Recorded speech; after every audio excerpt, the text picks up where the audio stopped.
माता पार्वती बहुत गुस्से में थीं और भगवान शिव के आने की प्रतीक्षा कर रही थीं। शाम को भगवान शिव लौटे तो उन्होंने माता पार्वती को गुस्से में देखा। क्या बात है देवी पार्वती, आप बहुत क्रोधित दिखाई दे रही हैं।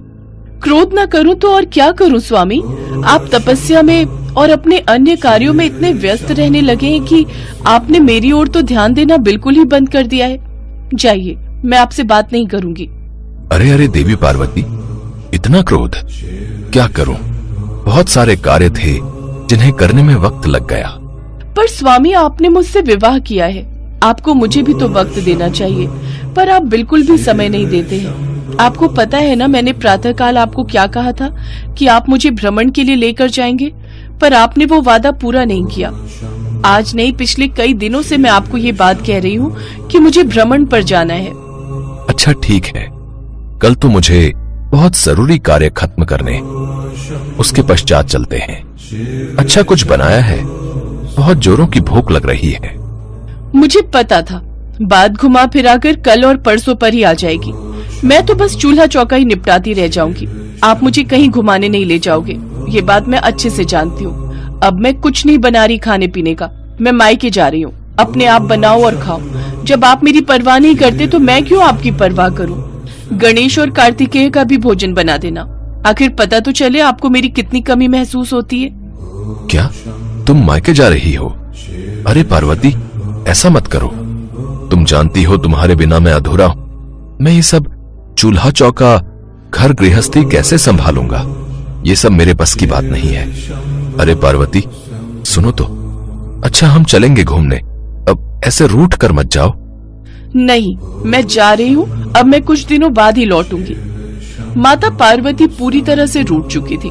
भगवान शिव जानते थे अब वो कुछ दिनों के बाद ही जब खुद उदास होंगी तो लौट आएंगी, पर कब ये नहीं पता था। माता पार्वती मायके चली जाती है और घर की और बच्चों की सारी जिम्मेदारी अब शिव जी पर आ जाती है। भूख लगी है, भूख। पिताश्री जल्दी जल्दी भोजन लाइए, भूख से मेरे पेट में दर्द हो रहा है। मुझे भी बहुत जोरों की भूख लगी है पिताश्री, जल्दी से भोजन लाइए। हाँ हाँ ला रहा हूँ। नंदी जरा मेरी मदद करो, मैंने रोटियां तो बना ली हैं, तुम बस मेरे साथ बच्चों को देने में मदद करो। ठीक है प्रभु। पिताश्री ये आलू की सब्जी है या पानी की सब्जी? इसमें आलू तो कहीं दिखाई ही नहीं दे रहे, केवल पानी ही पानी दिखाई दे रहा है। नहीं नहीं, आलू की सब्जी है, देखो खाकर, बहुत स्वादिष्ट बनी है। पिताश्री रोटियां तो जली हुई हैं, एक भी रोटी ऐसी नहीं जो हम खा सके, आपने सारी रोटियां जला दी। कार्तिकेय भैया, लगता है माताश्री की अनुपस्थिति में हमें तब तक ऐसा ही भोजन मिलेगा जब तक कि वो लौट नहीं आती। प्रभु सब्जी में नमक ज्यादा हो गया है। नंदी जो बना है चुपचाप खा लो, मैं वैसे ही बहुत परेशान हूं। ये सब काम सचमुच पार्वती इतनी आसानी से कैसे संभाल लेती है, मुझे अभी तक समझ नहीं आ रहा। मेरे लिए तो ये घर के काम करना असंभव है, ये एक गृहिणी ही कर सकती है। पार्वती की कमी बहुत महसूस हो रही है। कुछ देर बाद गणेश जी और कार्तिकेय खेलने के लिए चले जाते हैं। इधर शिव जी बहुत परेशान थे, उन्हें माता पार्वती की बहुत याद आ रही थी, इसलिए उनका कहीं भी मन नहीं लग रहा था। दैत्यों को जब ये बात पता चली कि शिव जी कैलाश पर्वत पर बिल्कुल अकेले हैं, तो फिर वो कैलाश पर आक्रमण करने के बारे में सोचने लगे। इस समय महादेव की शक्तियां क्षीण हैं, क्योंकि खबर मिली है कि पार्वती उनसे रूठकर मायके चली गई है। फिर तो हमारे पास अच्छा मौका है, शिवजी को बंदी बनाकर हम कैलाश के साथ साथ पूरी सृष्टि को जीत सकते हैं। हाँ, चलो फिर हम कैलाश पर आक्रमण बोल देते हैं। इस समय वैसे भी पार्वती शिव से नाराज है, तो शिव की शक्तियां तो वैसे ही कमजोर हो गई होंगी। दैत्य भगवान शिव से युद्ध के लिए तैयार हो गए। उधर शिव जी बहुत परेशान थे। देवी पार्वती, तुम रूठकर मायके चली गई हो, तुम्हारे बिना कैलाश बिल्कुल सूना हो गया है, तुम्हारे बिना सब कुछ अधूरा है। मैं भी तुम्हारे बिना बहुत अधूरा हूँ, लौट आओ पार्वती। गणेश और कार्तिकेय भी तुम्हें बहुत याद कर रहे हैं और मुझे भी तुम्हारी बहुत याद आ रही है। गणेश और कार्तिकेय हनुमान के घर से खेल कर आएंगे तो उन्हें भूख लगेगी। उनके लिए कुछ खाने का बना लेता हूँ। शिव जी बच्चों के लिए भोजन बनाने लगे। दैत्य सब कुछ देख रहे थे। मौका अच्छा है, चलो कैलाश पर आक्रमण कर दो और शिव को बंदी बना लो। आक्रमण! तभी माता पार्वती आ जाती है। स्वामी कहाँ हो? ये देखो, मैं कुछ दिनों के लिए मायके क्या चली गई, आपने घर पर ध्यान देना बिल्कुल छोड़ दिया। क्या करूं पार्वती, तुम्हारे बिना मैं अधूरा हूं। तुम चली जाती हो तो मेरी शक्तियां भी क्षीण हो जाती हैं, इसलिए मुझसे कभी भी रूठ कर मत जाना। स्वामी, अब मैं रूठ कर कभी भी मायके नहीं जाऊंगी। मुझे पता है ये दैत्य इसी प्रतीक्षा में रहते हैं कि कब शिव और शक्ति अलग हो और ये कैलाश पर हमला करे। इनका कोई भरोसा नहीं। मेरे पीछे से ये मेरा इतना सुंदर घर तोड़ फोड़ देंगे। स्वामी चलिए, आज हम इन्हें सबक सिखा ही देते हैं। भागो भागो, नहीं तो ये हम सबको मार देंगे। भगवान शिव और माता पार्वती को एक साथ देखकर दैत्य घबरा गए और वापस दैत्य लोग भाग गए। माता पार्वती जोर से हंसी। उन्हें हंसता देखकर भगवान शिव भी हंसने लगे। नंदी सहित समस्त शिवगण भी माता पार्वती को वापस लौटा देखकर बहुत खुश थे। गणेश जी और कार्तिकेय जी भी लौट आए थे। माता पार्वती को देखकर वे भी बहुत खुश हुए। एक बार फिर से पूरा कैलाश खुशियों से झूमने लगा। पुराणों में प्रचलित कथा के अनुसार एक बार भगवान शिव और देवी पार्वती घूमते हुए काशी चले गए। वहां भगवान शिव अपना मुंह पूर्व दिशा की ओर करके बैठे थे। तभी पीछे से देवी पार्वती वहां आती हैं और अपने हाथों से भगवान शिव के नेत्रों को बंद कर देती हैं।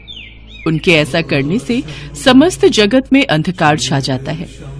जगत को बचाने के लिए भगवान शिव अपनी तीसरी आंख खोल देते हैं। उनकी तीसरी आंख खुलने पर जगत में फिर से रोशनी हो जाती है। भगवान शिव की तीसरी आंख जगत को तो अंधकार से बचा लेती है, परंतु उस तीसरी आंख की रोशनी से जो ताप उत्पन्न हुआ, उससे निकली पसीने की बूंदों से एक अंधे बालक का जन्म हुआ। उस बालक का मुख बहुत बड़ा और भयानक था। बालक को देखकर देवी पार्वती घबरा गई। प्रभु, ये बालक कौन है? ये कहाँ से उत्पन्न हुआ? देवी पार्वती, ये हमारा ही पुत्र है। ये बालक पसीने की बूंदों से उत्पन्न हुआ है। आपने अकस्मात ही मेरे नेत्रों को बंद कर दिया, इसलिए सृष्टि की रक्षा के लिए मैंने अपने तीसरे नेत्र को खोल दिया, जिस कारण रोशनी के ताप से पसीने की बूंदें धरती पर गिर गईं और इस बालक का जन्म हुआ। अंधकार में पैदा होने के कारण ये बालक अंधक नाम से जाना जाएगा। कुछ समय बाद हिरण्याक्ष नाम के असुर ने पुत्र पाने के लिए भगवान शिव की घोर तपस्या की। शिव जी उसकी तपस्या से प्रसन्न होकर उसके समक्ष प्रकट हुए और उससे वरदान मांगने के लिए कहा। तब हिरण्याक्ष बोला, भगवान, मुझे एक पुत्र की कामना है, कृपया मुझे पुत्र प्राप्ति का वरदान दें।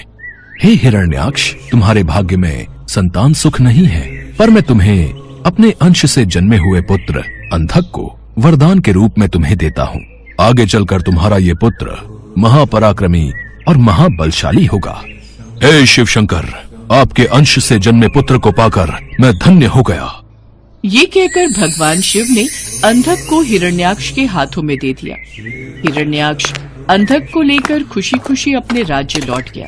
तभी देवासुर संग्राम छिड़ गया और भगवान विष्णु द्वारा हिरण्याक्ष मारा गया।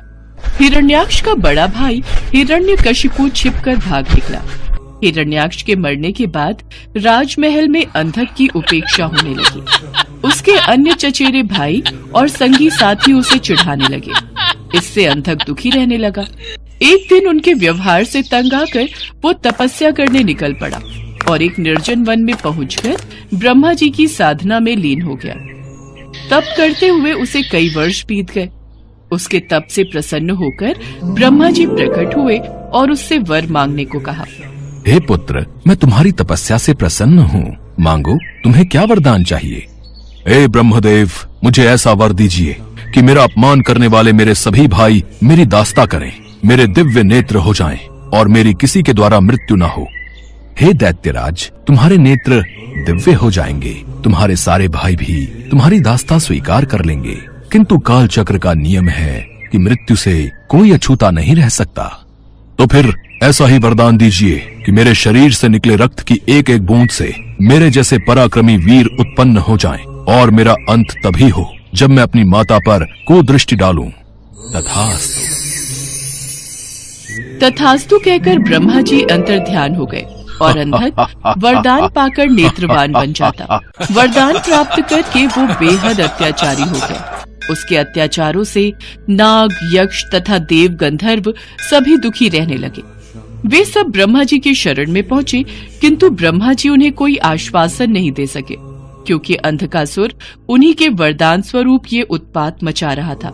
सभी देवता भगवान शिव के पास पहुंचे। हे शिव शंकर, ब्रह्मा जी के वरदान से अंधक ने चारों दिशाओं में उत्पात मचा रखा है, हमारी रक्षा कीजिए प्रभु। आप सब निश्चिंत रहिए, अंधकासुर को उसके पाप का दंड मैं अवश्य दूंगा। शिव पार्वती मंदराचल पर्वत पर ठहरे हुए थे।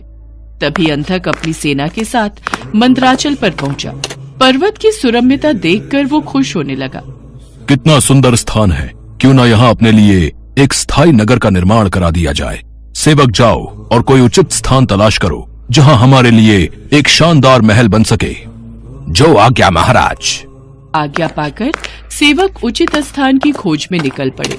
कुछ दूर जाने पर उन्होंने भगवान शिव और देवी पार्वती को देखा। वाह, क्या सुंदरी है, लेकिन ये इस तपस्वी के पास क्या कर रही है? इसे तो राजमहल की शोभा होना चाहिए। चलकर महाराज को सूचित करते हैं। चलो चलो, महाराज को बताते हैं। क्या सुंदरी इस पर्वत पर? जाओ और उस सुंदरी को उठाकर मेरे पास ले आओ, और उसके साथ जो तपस्वी पुरुष है उसे कह देना कि मैं दैत्यराज अंधक का दूत हूँ और उनके लिए इस सुंदरी को ले जाना चाहता हूँ। दूत पुनः उसी स्थान पर जा पहुंचा। उसने अंधक का आदेश उन्हें कह सुनाया। इस पर भगवान शिव क्रोधित हो गए। अंधक ने सेना एकत्र की और आक्रमण कर दिया। इस सुंदरी को मैं अपने साथ लेकर ही जाऊंगा। अंधकासुर, कहीं ऐसा ना हो मेरे क्रोध की अग्नि से तुम जल जाओ। घनघोर युद्ध छिड़ गया।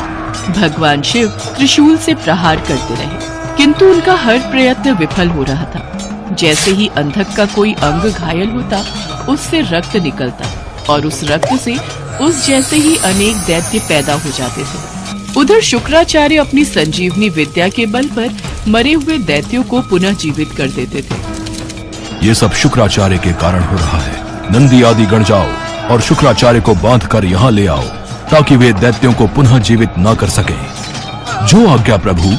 कुछ समय पश्चात सभी शिवगण शुक्राचार्य को बांध कर ले आए और उन्हें शिव के सम्मुख खड़ा कर दिया। शिव जी ने शुक्राचार्य को अपने उदर में ले लिया और अंधक को त्रिशूल के ऊपर टांग दिया। वो त्रिशूल पर टंगा टंगा ही शिव का जाप करता हुआ अपनी भूल का प्रायश्चित करने लगा। अंधकासुर जान चुका था कि माता पार्वती उसकी माता है। भगवान, मुझे क्षमा करें, मुझसे बहुत बड़ा अपराध हो गया था। मैंने माता पार्वती पर कुदृष्टि डाली। माते, मुझे क्षमा कर दीजिए। अब से मैं आपकी सेवा में रहूंगा और कभी भी अपने अंदर दैत्य भाव को जागृत न होने दूंगा, न ही देव विरोधी कार्य करूंगा। प्रभु, मैं चाहता हूं कि मुझे दिव्य दृष्टि प्राप्त हो जाए। आज से मैं हर समय आपकी सेवा में दास की तरह उपस्थित रहूं। मेरे समस्त विकार धुल जाएं। प्रभु, अंधक को क्षमा कर दीजिए, क्योंकि जब ये उत्पन्न हुआ था उस समय अंधकार था। उसी अंधकार की भांति इसका मन भी अंधकारवश ऐसा हो गया। अब पश्चाताप के आंसुओं से इसका मन स्वच्छ और निर्मल हो गया है। देवी पार्वती, अंधकासुर की भांति गुरु शुक्राचार्य भी मेरे उदर में क्षमा याचना कर रहे हैं। हे शिव शंकर, हे भोलेनाथ, मेरा अपराध क्षमा कीजिए। मुझे अपने उदर से बाहर निकालिए प्रभु, मुझे क्षमा कीजिए। ओम नमः शिवाय, ओम नमः शिवाय, ओम नमः शिवाय। अंधकासुर और गुरु शुक्राचार्य की विनती करने पर भगवान भोलेनाथ उन दोनों को क्षमा कर देते हैं। गुरु शुक्राचार्य भगवान भोलेनाथ के उदर से बाहर आ जाते हैं। इसके पश्चात अंधकासुर को क्षमादान देकर भगवान भोलेनाथ अंधकासुर को अपने शिव गणों में स्थान देते हैं और अंधकासुर भगवान भोलेनाथ और माता पार्वती की सेवा में अपना जीवन समर्पण कर देता है।